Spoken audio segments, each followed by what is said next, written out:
Are we the ones really to blame for Europe's problems? Like this guy says, let's bring in Nigel Farage. He is leader of the UK Independence Party. It is a pleasure to talk to you, Nigel. We've been playing your clips for the past week or so, as have a lot of people. So what do you think of this claim that it's the fault of the United States, the problems that Europe has? Well, remember, this bloke's an idiot. I mean, a real, complete idiot. And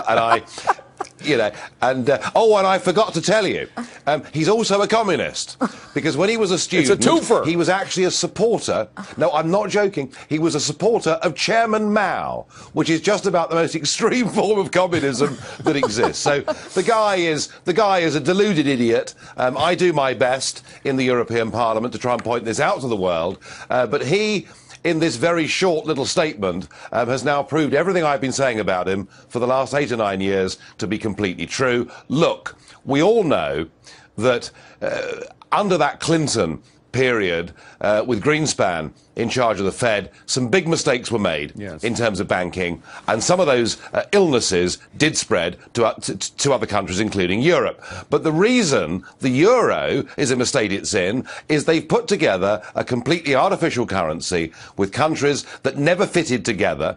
They've added on top of that a regulatory cost burden through excess regulation on the environment and employment legislation that is driving parts of Europe towards being a third world country. So, America, you are not to blame. Well, frankly, I wasn't going to lose much sleep over that claim. But on top of everything else, we now have all of these billions and billions of euros, hundreds of billions of euros going into these bailouts. Where is all that money going?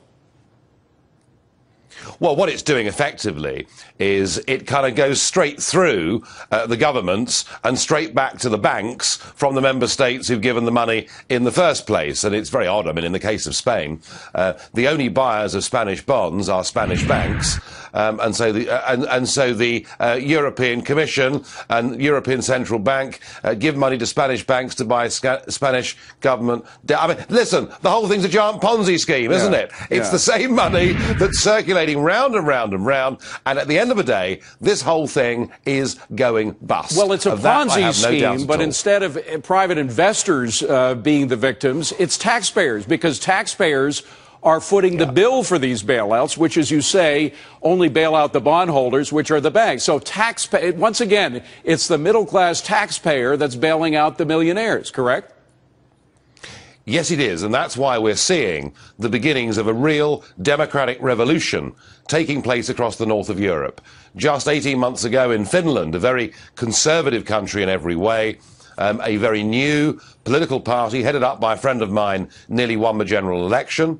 We're seeing in the Netherlands, with elections coming up in September, over 50% of the parties there in the polls actually want to get out of the European Union, not just the Eurozone. In this country, we've seen my party, UKIP, overtake the Lib Dems in the polls and now posing a real challenge intellectually and in terms of votes as well to the Conservative government. There is big, big change taking place in Europe, and that is because we have been led effectively by a group of ex-communists to a total disaster. Well, at the very least, this sort of European socialism. By the way, we have a part of your Independence Party creed where you say, quote, "We believe in the minimum necessary government which defends individual freedom, supports those in real need, takes as little of our money as possible, and doesn't interfere in our lives." Basically, it sounds pretty libertarian. Is that a short description of what you are?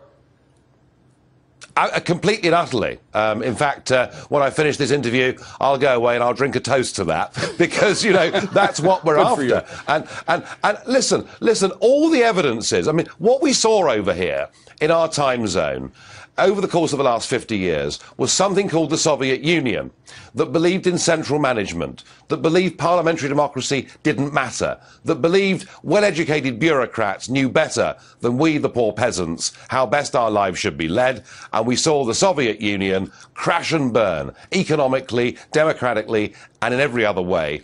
And frankly, and if this shocks people, I'm sorry, but what we're doing in Brussels with Barroso and the other joker, Van Rompuy, running all of this, is we're actually rebuilding a model of centralised, undemocratic government run by the bureaucrats, and we're headed for the same problems. And that is why I don't believe this can be somehow amended or changed or improved. I believe we've got to break this whole thing up and get back to a Europe of democratic sovereign nation states that trade, not just with each other, but perhaps start focusing again on the fact we're living in a global economy. Now, Nigel, as you well know, 2010, we had a sea change in our political system, a dramatic change in power, due largely to the influence of people who had ideals similar to those that I just mentioned as your creed. When do you think you guys are actually going to take the electoral lead and win some of these elections? Listen, it doesn't happen overnight. It takes time. This is more a question, I think, of evolution than revolution, certainly in the north of Europe. But I think the Dutch elections in September will be very significant indeed. I think that the Netherlands have traditionally been a very pro-EU and pro-Euro country.